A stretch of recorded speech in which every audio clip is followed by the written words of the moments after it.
Olá, este é o 8º estudo da série Profecias de Esperança, feito com muito carinho para você pelos seus amigos, os adventistas. Hoje com o tema Jesus e as Profecias. Profecias de Esperança, com o pastor Rodrigo Silva. Ir a Israel é sempre um privilégio para quem trabalha com arqueologia bíblica, e eu espero que um dia você também possa conhecer a Terra Santa. Cada canto daquela terra me fascina. O cheiro, a própria terra, as pedras, tudo faz lembrar as histórias bíblicas. Ali é como se a Bíblia pudesse ser lida de um modo tridimensional. Este, por exemplo, é um dos lugares que eu mais prefiro em Jerusalém, o Davidson Center. Ele fica nas adjacências do Templo Monte, onde é possível ver autênticas pedras do tempo de Jesus. Essas pedras, por exemplo, são o que restou do muro do templo destruído pelos romanos no ano 70 d.C. Outra coisa que nos impressiona são as enormes pedras que Herodes usou para construir aquele santuário. Esta imagem nos dá uma ideia do seu tamanho e saiba que há outras pedras muito maiores do que estas. Este é outro lugar que igualmente fascina, o Monte das Oliveiras. Do seu alto é possível ter a mais bela vista da antiga cidade de Jerusalém, reconhecendo ali o local do antigo templo dos judeus. No livro de Mateus, capítulo 24, há um episódio envolvendo Cristo, seus discípulos, o templo e o Monte das Oliveiras, que você acabou de ver em seu vídeo. E justamente essas cenas nos ajudam a entender melhor o contexto desta passagem. Jesus estava no Monte das Oliveiras, contemplando a cidade de Jerusalém. Ele tinha acabado de sair do templo. Seus discípulos não se cansavam de comentar a suntuosidade do que haviam visto. Tanto Marcos quanto Lucas, ao descreverem o mesmo episódio, comentam a admiração dos discípulos, especialmente em relação ao tamanho das pedras que compunham o santuário. E pelas fotos que você acabou de ver, realmente essas pedras eram enormes. Dá para ter uma ideia do que o texto está falando. De fato, aquela deveria ser uma construção suntuosa, fabulosa, digna de toda a admiração humana. Ali Jesus, antes mesmo de subir ao monte, fez a mais estranha declaração que um judeu de sua época poderia fazer. Ele disse: Não vedes tudo isto? Em verdade vos digo que não ficará aqui pedra sobre pedra que não seja derribada. Mateus 24, 2. Os discípulos, é claro, ficaram atônitos com aquelas palavras e assim que tiveram oportunidade, 4 deles, a saber, João, André, Tiago e Pedro, perguntaram a Jesus em particular o que ele queria dizer com aquelas palavras. Dessa vez, eles estavam no alto do Monte das Oliveiras e lá de cima podiam ver a cidade de Jerusalém. Eis o que eles perguntaram ao mestre. Dize-nos quando sucederão estas coisas, e que sinal haverá da sua vinda e da consumação dos séculos? Mateus 24, 3. Consumação dos séculos e fim do mundo, apenas para que você saiba, é a mesma coisa nessa passagem bíblica. Jesus então aproveitou aquela pergunta dos discípulos para fazer uma das mais importantes declarações ou um dos mais importantes discursos de todo o seu ministério. Baseado especialmente no livro de Daniel, que estudamos nas lições anteriores, Jesus explica os episódios que haveriam de ter lugar no futuro da humanidade até que chegasse o dia do juízo final, ou seja, o dia da segunda vinda de Cristo ao mundo.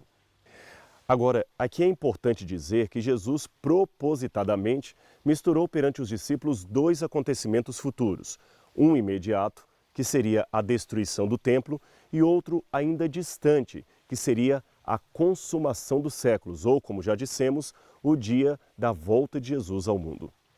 A destruição de Jerusalém do templo dos judeus, de fato, ocorreu apenas 3 décadas depois do enunciado de Cristo.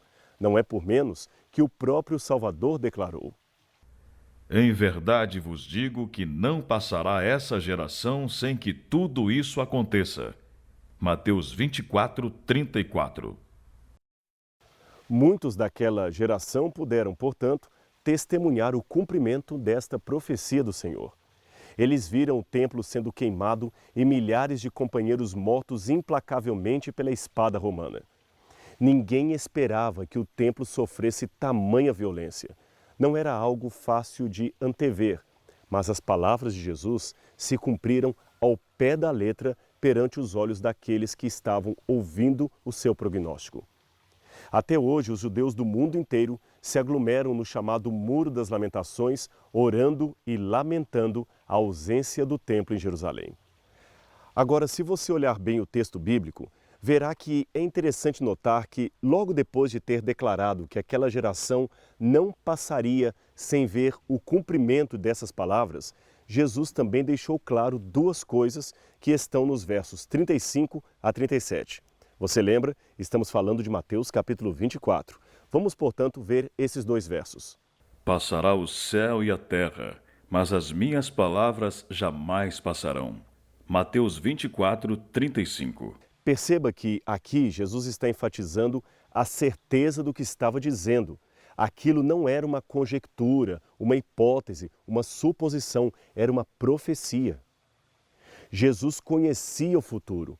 Ele não estava blefando nem enganando seus seguidores, mas ele falava com a autoridade de quem é nada mais, nada menos que o Filho de Deus em forma humana. A segunda coisa que Jesus deixou bem claro são os versos seguintes, aonde ele diz: Mas a respeito daquele dia e hora ninguém sabe, nem os anjos dos céus, nem o Filho, senão somente o Pai. Pois assim como foi nos dias de Noé, também será a vinda do Filho do Homem. Mateus 24, 36 a 37. Você prestou bem atenção no texto? Veja que ele começa com uma cláusula adversativa, mas. Ora, se eu estou dizendo uma coisa e ao final da frase digo algo como mas, porém, contudo, entretanto, todavia, estou claramente dizendo que o que vem em seguida é de natureza diferente ou esclarecedora em relação ao que foi dito antes. Por exemplo, se eu digo gosto muito de comer frutas, mas espera-se que o que vem em seguida seja uma frase como não gosto de comer caju.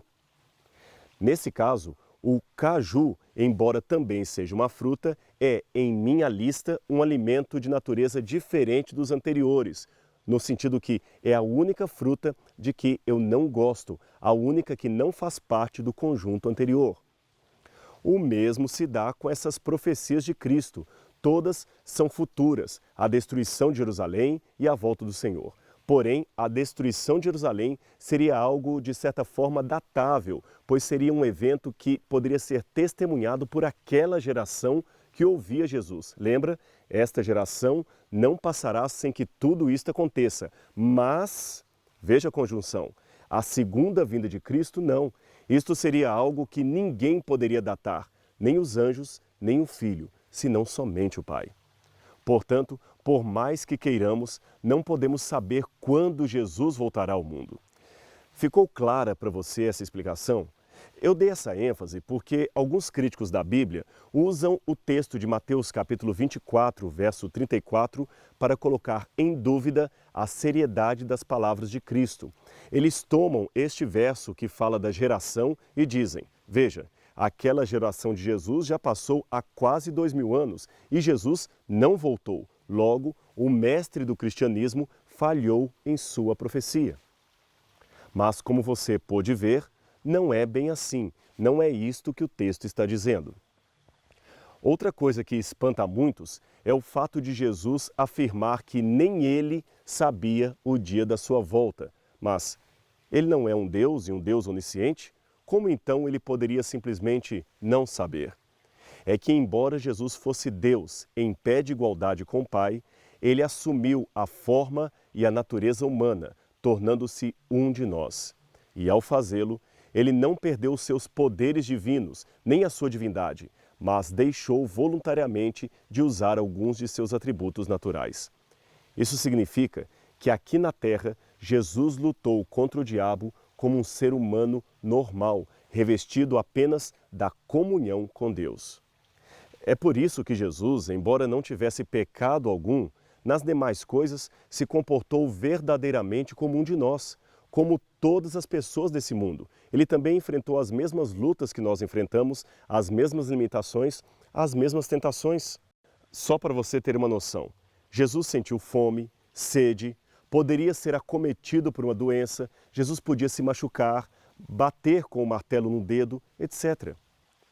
Foi essa a razão dele dizer: nem o filho sabe quando será o fim do mundo.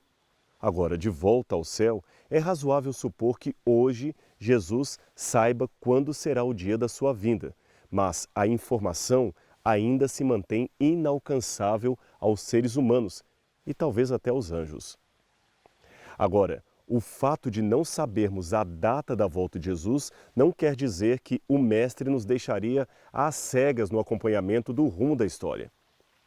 Nesta lição, você verá vários sinais que antecedem a vinda gloriosa do nosso Salvador. E esses sinais foram todos descritos em Mateus 24 e também em outras passagens da Bíblia, paralelas a estas que se encontram especialmente no Novo Testamento. O objetivo desses sinais não é, repetimos, apontar datas para o retorno do Senhor ou até mesmo criar falsas expectativas. Pelo contrário, o seu objetivo é apresentar o rumo em que estamos da história humana.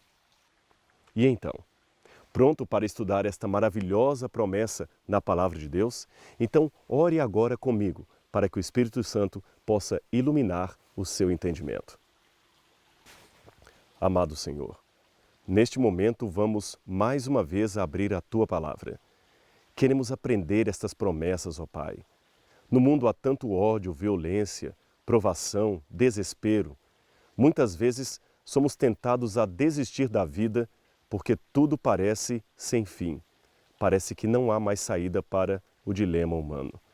Mas a Bíblia nos diz que há uma esperança, que Jesus em breve voltará. Queremos saber esta promessa, queremos confiar nela, queremos conhecer, Senhor, a Tua Palavra. Portanto, agora, ilumina-nos com Tua graça, para que possamos não apenas aprender estas verdades, mas colocá-las em prática no nosso dia a dia. Dá-nos a Tua paz. Acima de tudo, a Tua paz. Pedimos em nome de Jesus. Amém, Senhor. Amém. Que Deus abençoe você ricamente e não se esqueça que nós temos um encontro marcado na próxima lição. Até lá!